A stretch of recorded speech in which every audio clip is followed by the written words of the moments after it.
नमस्कार। पुस्तक फ़कीर ऑडियो नंबर 2। दोस्तों, पुस्तक फ़कीर के इंट्रोडक्शन में मैंने आपको रुद्र का परिचय दिया था। रुद्र इस कहानी का मुख्य पात्र है। ये कहानी मुख्यतः रुद्र की भूतकाल यादों और वर्तमान स्थिति के चारों ओर ही घूमती है। रुद्र अपनी पारिवारिक उलझनों के कारण घर तो छोड़ देता है और किराए के मकान में रहता है, लेकिन रातों की नींद तो जैसे उससे हमेशा के लिए रूठ जाती है। जब भी नींद आती है तो कुछ ही पलों में बेचैनी से घबरा कर उठ जाता है, क्योंकि स्वप्न में बच्चों की यादें और उनके मासूम चेहरे उसकी नींद को झकझोर देते हैं। रुद्र करा उठता है। वह एक लंबे अरसे से चैन की नींद नहीं सो पाया। कुछ घंटे शांति से सोने के लिए और कड़वी यादों को भुलाने के लिए आज उसने बहुत अधिक शराब पी ली, पर फिर भी कोई फायदा नहीं हुआ। हमेशा की तरह वो प्यास से मरा जा रहा था। उसे लगा शायद शराब की क्वालिटी ही अच्छी नहीं, इसीलिए असर नहीं कर रही। उसने रात भर कमरे में मोमबत्ती जलाकर रखी, क्योंकि उसे विश्वास था कि प्रकाश बुरी आत्माओं को दूर रखता है और नेक आत्माओं को आमंत्रित करता है, मगर कोई भी तरकीब काम नहीं आई। वह अपने दिमाग को विचारहीन होने के लिए गिड़गिड़ाता और नींद पर ध्यान लगाने की कोशिश करता। आखिर बहुत देर परेशान रहने के बाद वो गहरी नींद में सो पाया। वो महसूस कर रहा था कि एक बार फिर उसे अपने सफ़र पर निकलना है। हमेशा की तरह रातों को आने वाले बुरे सपने जारी थे, जो उसके विवेक की ओर जाने वाले रास्तों के आखिरी निशानों को भी मिटाने पर तुले थे। उसे लगता था कि जगह बदलते रहने से शायद वो अपनी भूतकाल की यादों को भुला पाएगा। बरसों से वो एक बंजारे की तरह का जीवन जी रहा था। कहीं भी कुछ महीनों से ज़्यादा नहीं टिकता था, सिवाय एक बार के जब वो अपनी बीमारी के कारण 3 महीने हॉस्पिटल में दाखिल रहा। रुद्र के कोई यार दोस्त नहीं थे। वो बहुत कम लोगों को जानता था, जिनमें उसका मकान मालिक, वो अनाथ बच्चे जिनको कभी कभी खाना या पैसे देता था, होटल के कुछ स्टाफ मेंबर्स जहां वो कभी कभी खाना खाता था, और एक बूढ़ा सिख जिससे वो शराब खरीदता था। उस बूढ़े सिख का जीवन भी कुछ कुछ रुद्र के जीवन से मिलता जुलता था। वो अपना गांव छोड़कर शहर में पैसे कमाने के लिए आया था और पैसों के लालच में वह गांव वापस जाने को टालता रहा। और अब वो इतना बूढ़ा हो गया था, उसे लगता था कि अब गांव में उसका अपना कोई नहीं रहा जो उसकी देखभाल कर सके। उसे इस बात का पछतावा था कि वो सही समय पर गांव क्यों नहीं लौट गया। अक्सर शराब पीकर रोता और रुद्र को अपने बचपन, गांव और परिवार के किस्से सुनाता था। रुद्र उसकी परेशानी को समझता था और खुद भी नशे की हालत में उसे समझाता कि तुम्हें वही करना चाहिए जो तुम्हारी आत्मा चाहती है, और अगर न कर सको तो अपने आप को शांत करो और वर्तमान को पूरी गरिमा के साथ ईश्वर की मर्जी समझकर स्वीकार कर लो। वास्तव में ये सलाह रुद्र की अपनी नहीं थी।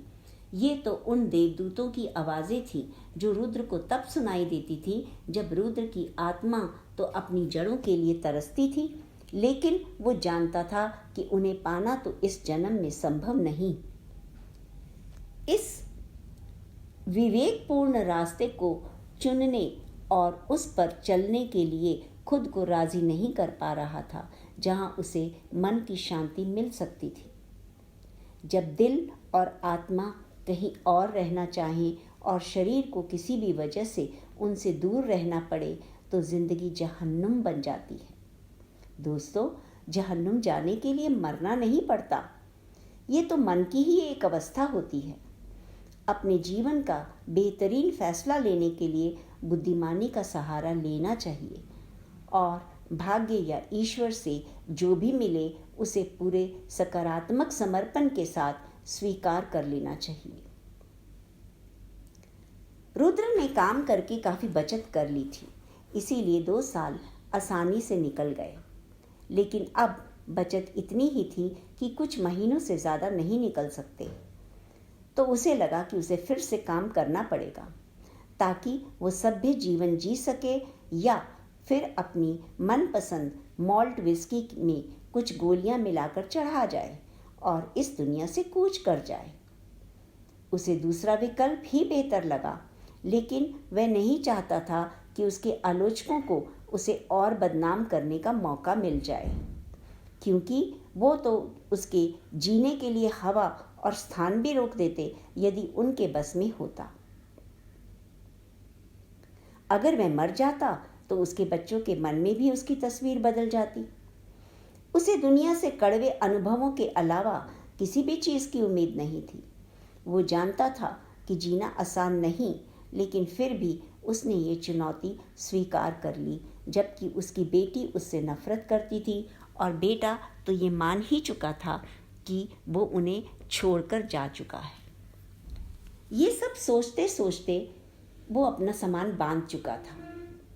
उसे महसूस हो रहा था कि वो पूरी तरह से टूट चुका है।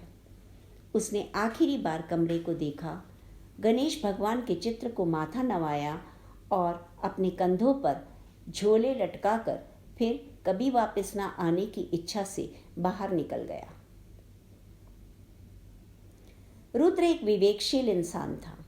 वो जानता था कि उसे अपने भावों को हमेशा नियंत्रण में रखना है और वर्तमान पल में जीना है, अन्यथा कल की यादें उसे दुख से अधमरा कर देंगी। उसने अपने नसीब को स्वीकार कर लिया। उसने कभी किसी सुखद अंत की कल्पना भी नहीं की।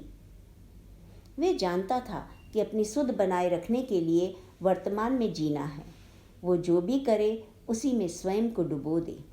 इसीलिए जब संगीत सुनता तो संगीत में ही खो जाता, भोजन करता तो पूरा ध्यान अपने भोजन पर ही रखता, प्रतिदिन 7 मील लंबी सैर करता, पैदल चलता, पूरी तरह से विचारहीनता की स्थिति में रहता, न बीते कल का दुख, न आने वाले कल की चिंता।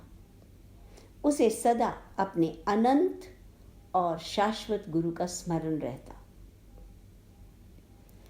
रुद्र को अक्सर मास्टर्स की आवाजें आती थीं, लेकिन आज तो उसके गुरु स्वयं उसके सामने खड़े थे और कह रहे थे, रुद्र, ईश्वर केवल इस वर्तमान में है, वह अतीत या भविष्य में नहीं है। यदि तुम वर्तमान क्षणों में नहीं जी सकते, यदि तुम इस पल को अपना आखिरी पल मानकर नहीं जी सकते, तो बेटा तुम जी नहीं रहे, बस जीवित हो। ऐसे जियो जैसे दोबारा कभी जीने का मौका नहीं मिलेगा। हर अनुभव का आनंद लो। जब तुम रसीले आम को खा रहे हो तो ऐसे खाओ जैसे इसके बाद तुम्हें फिर कभी ऐसा आम खाने को नहीं मिलेगा। तब तुम इस स्वाद को कभी नहीं भूलोगे। रुद्र ने उस दिन सचमुच आम को पूरा आनंद लेकर खाया, जैसे वो आखिरी बार खा रहा है। जब गुरु ने आम के स्वाद के बारे में पूछा तो रुद्र ने बड़े आत्मविश्वास से आम का स्वाद बताया। रुद्र बहुत भावुक हो गया। उसकी आंखें भर आई। उसे एहसास नहीं था कि गुरु का दर्शन उसे जिंदा रखेगा, उसके होश कायम रखेगा, उसे नफरत और नकारात्मकता से बचाए रखेगा, खास तौर पर उन लोगों के लिए नकारात्मकता पैदा नहीं होने देगा जिन्हें उसने कभी अपना जाना था। वह अपने सपनों पर काबू नहीं रख सकता, पर जितनी भी देर जागता था, वर्तमान में जीने के कारण ही अपनी सोच और यादों के भंवर में फंसने से बच पाता था। सबसे खास बात यह थी कि वर्तमान से जुड़ाव उसे एक ऐसा इंसान बनने से रोकता था जिसे वो शायद स्वयं भी कभी पसंद ना करता। बहुत समय बीत चुका था। अब रुद्र आम नहीं खा सकता था। कई साल पहले जिस दिन उसके गुरु ने उसे वर्तमान क्षणों का आनंद लेने की कला सिखाई थी, उस दिन उसने आखिरी बार आम खाया था। ऐसा लगता था कि पूरा जीवन ही बीत गया हो, लेकिन आज भी उसके मुंह में आम का स्वाद बरकरार था। उसने महसूस किया कि अपने जीवन का सबसे बेहतरीन फैसला लेने के लिए बुद्धिमानी का सहारा लेना चाहिए और भाग्य या ईश्वर से जो भी मिले उसे पूरे समर्पण और सकारात्मक भाव से स्वीकारना चाहिए।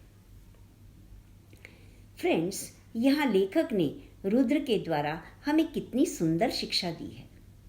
सबसे पहले तो हमें वर्तमान में जीने की आदत डालनी चाहिए, जिससे हमें भूतकाल और भविष्यकाल की चिंता नहीं सताएगी। अपने जीवन की परेशानियों के लिए दूसरों को दोष नहीं देना चाहिए, क्योंकि हमें जो भी मिला है या मिल रहा है वो हमारे पास्ट कार्मिक अकाउंट्स के कारण मिल रहा है। यदि हम अपने कर्मों को संतुलित करना चाहते हैं तो भाग्य या ईश्वर से जो भी मिला है उसे पूरे समर्पण भाव से स्वीकार करना चाहिए। Thank you. बाकी नेक्स्ट ऑडियो में।